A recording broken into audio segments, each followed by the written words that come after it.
You ever wonder what the real difference is between just a passing wish and something that, completely changes your life?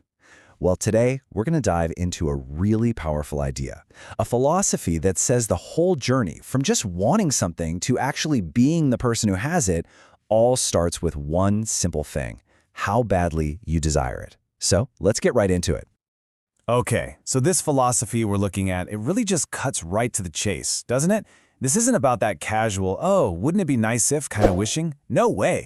This is a call to action. It's about treating your deepest desires the same way a pro treats their job, with absolute seriousness, with certainty, and with a real daily commitment. But okay, how does that actually work, right? I mean, just wanting something really, really badly, how does that lead to getting it? It can feel a little bit abstract, maybe even a little bit magical. But what's cool is that this philosophy lays out a surprisingly logical path from that feeling inside you, that want, to the real-world achievement. So let's break that down step by step. All right, section 1. Wanting, the starting point. Every great achievement, think about it. Building a company, running a marathon, whatever it is, it has to start somewhere. And according to this way of thinking, the bedrock, the absolute non-negotiable foundation of it all, is just a powerful, unwavering desire. Now, you really got to pay attention to the wording here. It's so important. It's not saying wanting and then being able. It's saying wanting creates the being able. See the difference? That desire isn't just the first step on the path. It's the creative force itself. It's literally the spark that ignites the whole fire of capability. I love this metaphor because it just makes it so clear. Think of wanting as the engine of a car, right? Without that engine, the car is just a hunk of metal. It's not going anywhere. But the second you turn that engine on, the second that desire starts firing on all cylinders, it sets everything else in motion. The ability to actually do the thing, well, that just becomes the natural result. It's the fruit that grows from that initial power. Okay, section 2, the power of belief and visualization. So if wanting is the engine, then what's the fuel, right? An engine can't just run on nothing. This is where we get into the nuts and bolts, the actual mechanism that connects our internal desire to the outside world. And the fuel?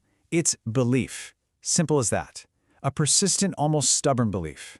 Think about it. Every single time doubt starts to creep in your mind, it's like pouring water into your gas tank. It just stalls the whole engine. But when you actively persist, when you keep feeding that desire with pure belief, you keep that dream alive and moving right along. And this is so important. We're not talking about just passively daydreaming here. Visualization is an active, focused exercise. It's like a mental rehearsal for your own success. So why does this actually work? Well, because when you repeatedly see yourself achieving your goal in your mind's eye, you're literally training your brain to spot the opportunities and pathways that will get you there in the real world. So you can see how this all connects in a really logical way. First, you have to believe you actually want it. Then, you have to believe you can actually achieve it. And once those two internal beliefs are totally locked in, something pretty incredible starts to happen.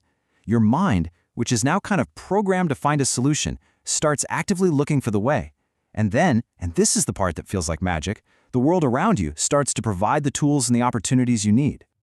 All right, section 3, failure or result. Now we're about to tackle what is probably the biggest hurdle for pretty much everyone, the fear of failure. And I gotta say, this next idea is, for me, one of the most powerful mindset shifts in this entire philosophy. It completely changes how you look at setbacks. This is how most of us are taught to see things, right? It's either you reach your goal and you celebrate, or you lose and you learn. It's success or failure, win or lose, a super high-stakes game where one outcome is amazing and the other just feels awful. But what if that whole way of thinking is just wrong? Because in reality, framing your journey as just this simple win versus lose thing, it totally misses the point. It's a complete misunderstanding of what growth is even about. Because there is no failure. There's only a result or an experience. And boom, there it is. That's the big reframe. What we've been taught to call failure is really just a result. It's data. It's an experience that gives you information. The second you take away that emotionally loaded word failure, you take away the fear. And all that's left is the journey and the info you pick up along the way. So this really leaves you with two paths forward, right? Path 1, you succeed. Awesome, enjoy it. Path 2, you get a different result. Okay, grow from it. But here's the kicker. Notice what they both have in common? In both cases, you are further ahead than when you started. Whether you get the exact outcome you wanted or you get the lesson you needed, you're always moving forward. It basically makes the act of even trying a total win-win. Okay, Section 4, Life's Endless Opportunity. So let's zoom out a bit and bring all this together. How does this mindset really apply to our lives as a whole? I just love this idea because it's so hopeful. It completely reframes our whole relationship with time. It's basically saying there's no final buzzer on your dreams. As long as you're living, the possibility of achieving something still exists. The door is always open to start this whole process over again, to want, to believe, and to try. And this point right here really brings the whole philosophy home. The power to achieve what you want, it's got nothing to do with all the external stuff we worry about. Your age, your circumstances, none of that. Instead, it's directly tied to something that's purely internal, faith. Faith in your desire, faith in yourself, and yeah, faith in this very process we've been talking about. And that leads us to this final, powerful call to action. It's a direct instruction, really. Want, so that you can. Just allow yourself to want things deeply, without making any apologies for it, because that is the very first, most essential step to actually being able to achieve them. And always remember, it is never, ever too late. So I'm going to leave you with this question to think about. After everything we've just gone over, what's that one desire you've been holding back on? You know the one you've told yourself is too late or too big or just too unlikely.